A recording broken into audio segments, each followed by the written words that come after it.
بسم اللہ الرحمن الرحیم بسم اللہ الرحمن الرحیم الحمد للہ رب العالمین والصلاة والسلام علی سید الانبیاء والمرسلین وعلی آلہ واصحابہ اجمعین اما بعد فاعوذ باللہ من الشیطان الرجیم بسم اللہ الرحمن الرحیم وَإِذْ قُلْنَا لِلْمَلَائِكَةِ اسْجُدُوا لِآدَمَ فَسَجَدُوا إِلَّا إِبْلِيسَ أَبَى وَاسْتَكْبَرَ وَكَانَ مِنَ الْكَافِرِينَ آمنت باللہ صدق اللہ العظیم۔ اللہ تعالیٰ کی مدد اور توفیق سے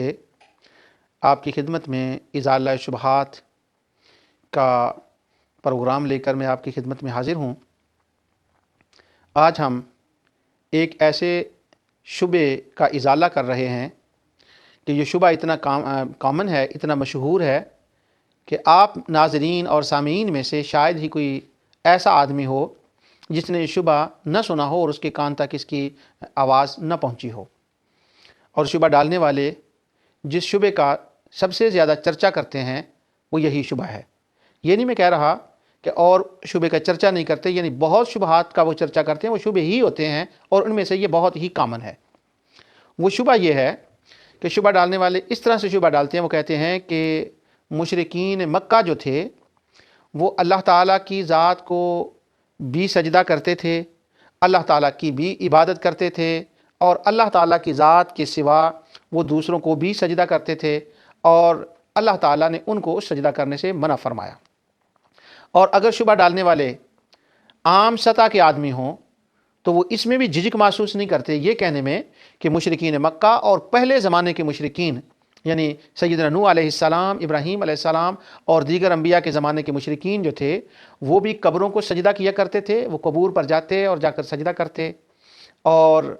آج کے مشرکین جو ہیں یہ انبیاء اور اولیاء کی قبروں پر جا کر سجدہ کرتے ہیں، جس طرح سے وہ شرک کمٹ کرتے تھے اسی طرح یہ بھی شرک کمٹ کرتے ہیں۔ تو قبروں پر سجدہ کرنے کو شرک کہا جاتا ہے، اور جب اولیاء اللہ تعالیٰ کی مزار سے ہٹایا جاتا ہے نعوذ باللہ من ذالک، تو یہ کہہ کر ان کو دور کیا جاتا ہے کہ وہاں تو سجدے ہوتے ہیں، اللہ تعالیٰ کی ذات کے سوا ان کو خدا مان لیا جاتا ہے، سجدے ہو رہے ہیں تو وہاں پر جانے کی کیا ضرورت ہے، وہاں تو شرک کمٹ ہوتا ہے۔ تو یہ سجدے والا لفظ سجدہ سجدہ سجدہ بار بار ہوتا ہے۔ میں نے غالباً پچھلے پروگرام میں بھی ایک میں کہا تھا کہ میں ایک سن رہا تھا، ایک محترمہ خاتون ہے، ان کا ایک انسٹیٹیوٹ ہے، وہ بہت سی بچیوں کو پڑھاتی ہیں، اور انہوں نے کسی ایک خاص ٹاپک میں پی ایچ ڈی بھی کر رکھی ہے، ان کے نام کے ساتھ ڈاکٹر بھی آتا ہے۔ وہ ایک کسی جلسے میں عورتوں کو یہ درس دے رہی تھیں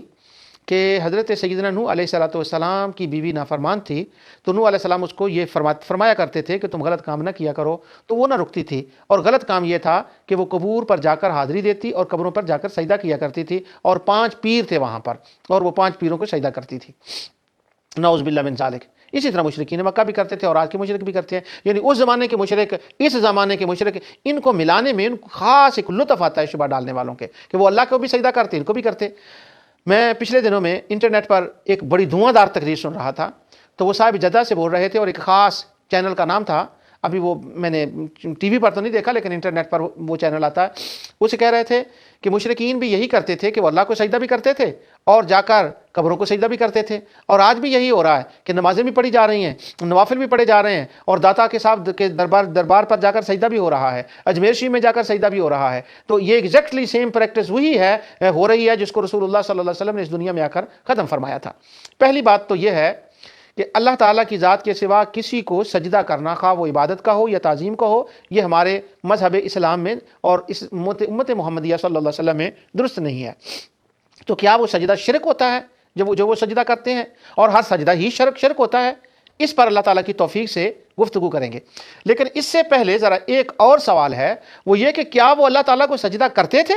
یہ جو شوشہ چھوڑا جاتا ہے اور اس پر زور دیا جاتا ہے وہ بھی ایسا کرتے تھے، یہ بھی ایسا کرتے، وہ بھی ایسا کرتے، یہ بھی ایسا کرتے، کیا وہ اللہ تعالیٰ کی ذات کو سجدہ کرتے تھے اور اللہ تعالیٰ کی ذات کو وہ خوش ہو کر اور خلوص نیت سے وہ سجدہ کرتے تھے؟ بلکہ بعض میں تو بات یہاں تک بھی کہتے ہیں، جو ان کی وکالت جب مشرکین مکہ یا پہلے مشرکوں کی وکالت کرتے ہیں تو وہ کہتے ہیں ارے بابا مشرک نماز بھی پڑھتے تھے، وہ سجدے بھی کرتے تھے، وہ زکوٰۃ بھی دیتے تھے، وہ یہ ساری باتیں کرتے تھے، بس 7 قبروں کو سجدہ کر دیتے تھے، یہی ان کا سب سے بڑا جرم تھا۔ جب بھی وہ بات کرتے ہیں تو ایک جرم کا ان کے ساتھ ملانے سے ساتھ یہ کہہ دیتے ہیں کہ یہی سب سے بڑا جرم ہے،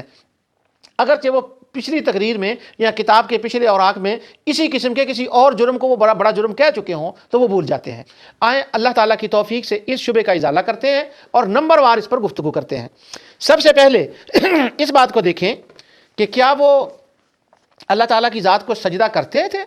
اور وہ خوش ہو کر کرتے تھے، خلوص نیت سے کرتے تھے، اور کیا وہ اللہ تعالیٰ کی عبادت کرتے تھے یا اللہ تعالیٰ کی عبادت سے روکتے تھے؟ اللہ تعالیٰ فرماتا ہے ارأیت الذی ینہا عبدا اذا صلی، کہ حضور صلی اللہ علیہ وسلم جب کھڑے ہوتے نماز میں تو حضور صلی اللہ علیہ وسلم کو نماز پڑھنے سے روکتے، سجدہ کرنے سے روکتے۔ اس کی تفصیل آگے آتی ہے۔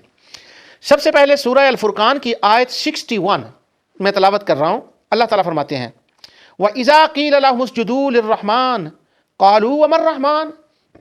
أَنَسْجُدُ لِمَا تَأْمُرُنَا وَزَادَهُمْ نُفُورًا۔ اللہ رب العزت فرماتا ہے جب ان مشرکوں کفار سے کہا جاتا کہ رحمان کو سجدہ کرو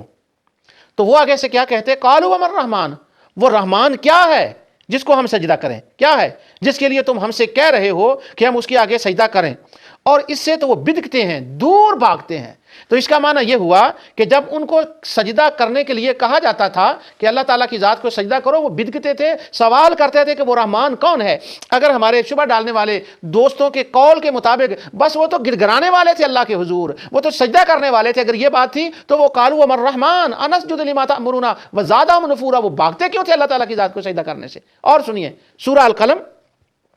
یہ اللہ تعالیٰ ارشاد فرماتے ہیں سورہ قلم کے اندر آیت ہے، اللہ تعالیٰ فرماتے ہیں ام لہم شرکاء فلیأتوا بشرکائہم ان کانوا صادقین، اور ان کے شریک ہیں اور ان سے یہ کہا جائے گا کہ اگر تمہارے پاس شریک ہیں تو لاؤ ان شریکوں کو قیامت کے دن۔ تو اللہ تعالیٰ فرماتے ہیں یوم یکشف عن ساق ویدعون الی السجود فلا یستطیعون، اور جس دن اللہ تعالیٰ کی ساق کھول لی جائے گی، جس کے معنی اللہ ہی جانتا ہے یہ یوم ساق کا کیا معنی ہے،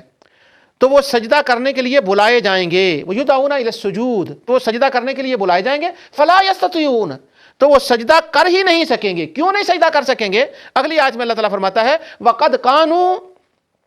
يَدْعُونَ إِلَى السُّجُودِ وَهُمْ سَالِمُونَ،